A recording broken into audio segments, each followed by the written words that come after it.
अस्सलाम वालेकुम। जैसा कि टाइटल में आपने देखा, हस्कोल वी एस ATRL, इन दोनों में कौन सा बेस्ट रहेगा, तो इस पे बात करेंगे।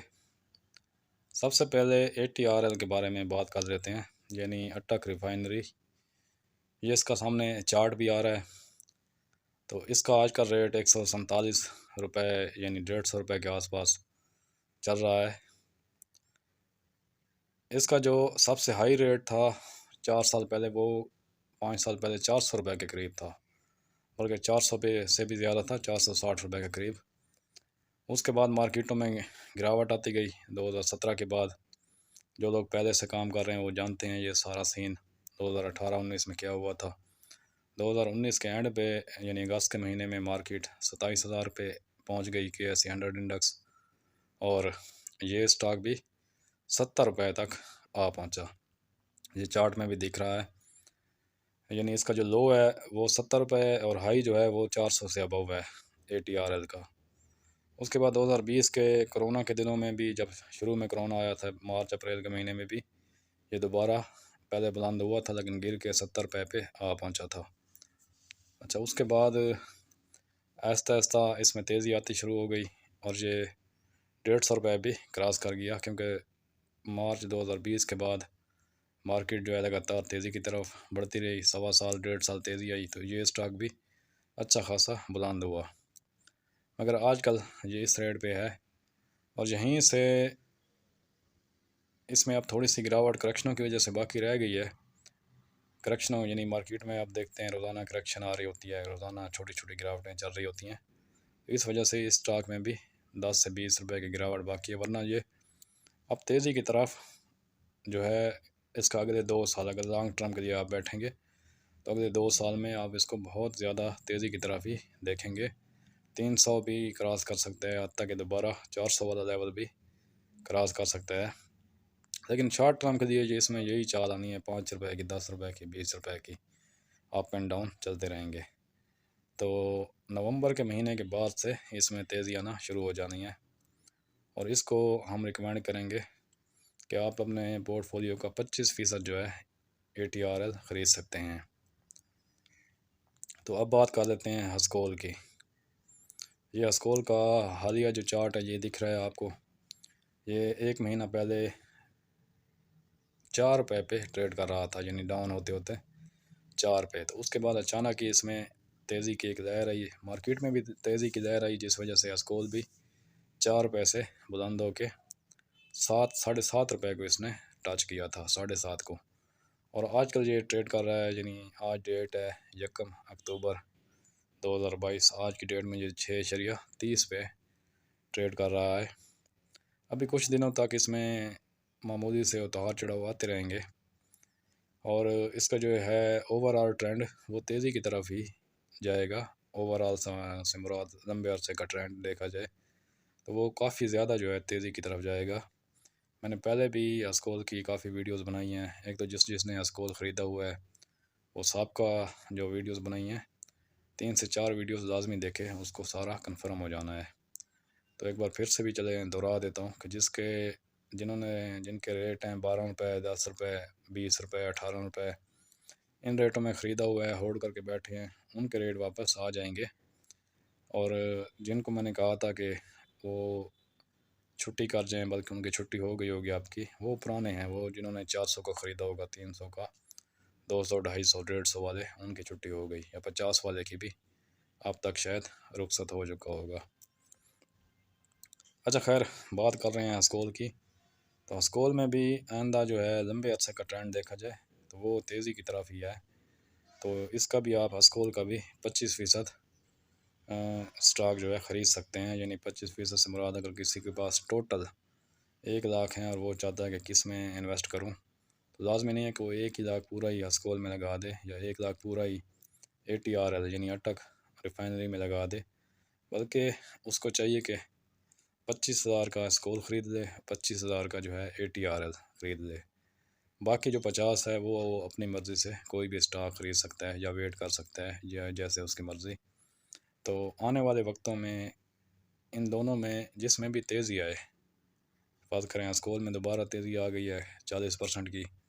7 वाला या 6.5 वाला स्कूल 10 के करीब पहुंच जाता है।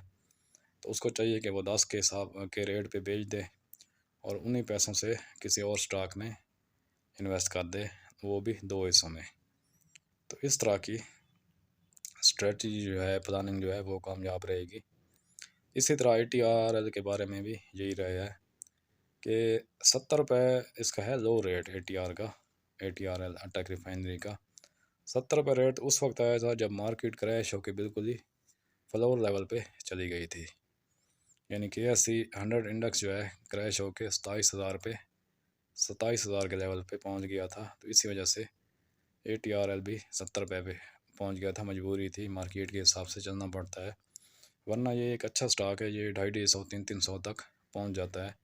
और अब दोबारा भी इंशाल्लाह जैसे ही मार्केट ऐसा ऐसा बहाल हो जाएगी आने वाले वक्तों में, तो ये ATRL भी 300 तो इसका पक्का है। बाकी आने वाले वक्तों में तेज़ी के हिसाब से देखेंगे, हो सकता है ये 300 तक पहुंच के उसके बाद अगला टारगेट इसका 700-800 तक भी चला जाए। यानी ये साहब का जो है 460-500 वाला लेवल भी क्रॉस कर सकता है। लेकिन ये तो फिर बाद की बात है, अभी तो फ़िलहाल जिस रेट पे चल रहा है इसी की बात करेंगे। तो शॉर्ट टर्म वाले जो हजरात हैं वो अभी ATRL से दूर रहे हैं, जिनका टाइम पीरियड 1 महीना होता है, 2 महीना होता है। हाँ, इस तरह के जो लोग हैं उनको हस्कोल में छक्का लग सकता है, क्योंकि हस्कोल की आप चार्ट भी देख रहे हैं काफ़ी तेज़ी से, यानी कुछ ही दिनों में 4 से 7 पे पहुंचा है। यानी अगर किसी ने 1 लाख का हस्कोल ख़रीदा होगा 4 रुपये के हिसाब से 1 महीना पहले, तो वो एक ही जस्त में 70,000 रुपये कमाने में कामयाब रहा। यानी किसी ने 10 लाख का ख़रीदा होगा तो 7 लाख रुपये एक ही जस्त में कमाने में कामयाब रहा। और पिछले महीने यानी अगर 1 महीना पहले अगर किसी ने 10 लाख का ATRL ख़रीद लिया था तो वो अभी तक 50 से 60 हज़ार रुपये अर्न करने में कामयाब रहा। अब कहाँ 7 लाख और कहाँ 50 हज़ार रुपये, फ़र्क तो बनता है। यानी 10 लाख की बात कर रहा हूँ। अगर किसी ने 1 लाख का ख़रीदा है ATRL 1 महीना पहले, तो उसने सिर्फ 10 हज़ार अर्न किया है। और उसी 1 महीना पहले यानी उसी दिनों में अगर किसी ने हस्कोल ख़रीदा था तो वो 70,000 तक अर्न करने में कामयाब रहा। तो ये होती है टाइम टाइम की बात, और एंड टाइम पे सही टाइम पे यानी कि सही चीज़ पे हाथ डालना, इसी को कहते हैं।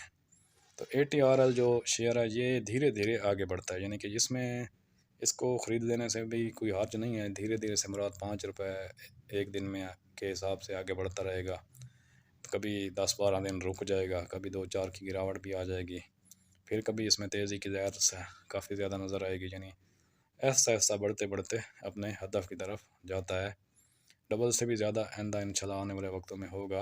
150 वाला ATRL 300 भी क्रॉस करेगा, लेकिन ऐसा ऐसा यानी स्टेप बाय स्टेप। जबकि जो हस्कोल जैसे शेयर्स हैं या ICIBL है, सिल्क है, WTL है, इस तरह के और भी काफ़ी स्टॉक हैं, वो 6-6 महीने एक ही जगह खड़े रहते हैं, डाउन ट्रेंड की तरफ चलते रहते हैं, बीच में कभी कभी एक ही जगह स्टॉक हो जाते हैं। लेकिन जब तेज़ी दिखाने पे हैं तो सिर्फ 3 दिनों में ही, 3 से 4 दिनों में ही इतनी ज़्यादा बुलंद यानी कि इतनी ज़्यादा छलांग लगाते हैं कि 70 से 80% की चाल आ जाती है इनमें। बल्कि ICIBL की बात की जाए तो ICIBL एक ऐसा शेयर है जिसमें 400% की भी एक दफ़ा चाल आई थी। 2018 की बात है, मैं ख़ुद भी काम कर रहा था, तो कुछ शेयर्स मेरे पास थे जिस वजह से इतना ज़्यादा अर्न नहीं कर सका। तो ये कोई 0.90 रुपये यानी 1 रुपये पे ट्रेड कर रहा था। तो 4 ही दिनों में ये 3 इसको ऊपर गैप लगे और ये 4 रुपये के आसपास पहुंच गया। यानी अगले दिन 2 रुपये हो गया, उससे अगले दिन 3 रुपये, उससे अगले दिन 4 रुपये। तो कम से कम आप कह सकते हैं कि 300% की तो इसमें चाल आ गई थी सिर्फ 3 से 4 दिनों में। जबकि ATRL जैसे शेयर 300% या बुलंद हो तो जाते हैं। यानी 150 वाला अगर 300% बुलंद करें तो 500 तक इसका है। यानी अगर 500 पे जाए तो ये 300% इसको हम कह सकते हैं कि बुलंद हो गया है। यानी 150 वाला 500 पे जाए तो 500 क्रॉस करे तो। लेकिन ये 2 साल लगातार ऐसा ऐसा बढ़ेगा, ये 3 दिन वाला या इस तरह के खेल नहीं होगा इसमें। लेकिन उसके मुकाबले में फिर वो जो स्टॉक हैं जो ICIBL जिसकी बात कर रहा हूँ, वो फिर 2-2 साल चलते भी तो नहीं है ना, एक एक साल पूरा वो स्टॉक होके खड़े रहते हैं। अभी डेढ़ साल पहले 3 रुपये पे ट्रेड कर रहा था ICIPL, और 1.5 साल बाद भी आज वो 1.30 पे आया हुआ है। तो 1.5 साल हो गए हैं वो नहीं चला, लेकिन जब चलना शुरू करते हैं तो फिर वो रुकते ही नहीं है, फिर 300% की जो है चाल बना देते हैं, या कम से कम हस्कोल की तरह 80% की चाल उनमें लाजमी आती है। तो ये एक बात वो देखने से समझ नहीं आएगी, इसको दोबारा भी आपने देख लेना है, सुन लेना है इस वीडियो को, यानी ATRL अटक रिफाइनरी और हस्कोल में जो फ़र्क बताया है, ये भी आपको समझ आ जाएगा दोबारा सुनने से, एक बार से शायद ना आए, और आपको ख़रीदने में भी आसानी रहेगी। और ये जो प्लान बताया है कि 25% आप लोगों ने हस्कोल ख़रीदना है, 25% अटक रिफाइनरी, और इनमें से जो पहले चल जाए उसको बेच के किसी और स्टॉक में शिफ्ट हो जाना है। तो ये तरीका जो है ज़्यादा बेहतर रहेगा बनिस्बत इसके कि अपनी आप उसमें धान में लगे रहें, या एक ही स्टॉक को ख़रीद के 2 साल तक स्टॉक होके बैठ जाएं। ऐसा बिल्कुल नहीं करना, क्योंकि आज से 2.5 साल पहले यानी 2020 के मार्च में बैंक ऑफ पंजाब 10 रुपये पे ट्रेड कर रहा था। उसके बाद मार्केट में 20,000 पॉइंट की तेज़ी आई, 27,000 का जो KSE 100 इंडेक्स है वो बुलंद होके पहुंच गया तकरीबन 48,000 पे। लेकिन बैंक ऑफ पंजाब की कैफियत ये रही कि वो 10 रुपये से उल्टा नीचे गिरता गिरता 6 रुपये तक आ पहुंचा। तो अब खुद सोचें, जो लोग जिन लोगों ने अपना सारा जो है जमा पूंजी एक ही स्टॉक में लगा दी, यानी BOP में लगा दी होगी, तो उन 2 से 2.5 सालों में उन्होंने 1 टका भी नहीं कमा सके, उल्टा जेब से टैक्स वगैरह देने पड़ गए। हालांकि मार्केट भी उनकी आंखों के सामने 20,000 पॉइंट बुलंद हुई, और बाकी जितने भी शेयर्स थे, किसी में 40% की चाल आई, किसी में 80% की, किसी में 100% की, किसी में 200% तक भी चाल आई। TRG 12 से बुलंद होके 200 रुपये पे पहुंच गया, यानी TRG में तो 400% से भी ज़्यादा तेज़ी की चाल आई। लेकिन वो वाला बेचारा BOP वाला स्टॉक होके बैठ गया। इसलिए कहता हूँ कि अपने टोटल पोर्टफोलियो का 25% सिर्फ एक स्टॉक में इन्वेस्ट किया करें। तो अगर किसी ने BOP 25,000 का ख़रीदा होगा उस वक्त, और बाकी 75 किसी और स्टॉक में डाला होगा, तो वो बहुत ज़्यादा जो है अर्निंग करने में कामयाब रहा। BOP चला उसका नहीं भी चला तो कोई बात नहीं। आज की वीडियो ज़रा लंबी हो गई है, चैनल को सब्सक्राइब कर लें, बेल आइकन प्रेस कर दें। शुक्रिया, अल्लाह हाफ़िज़।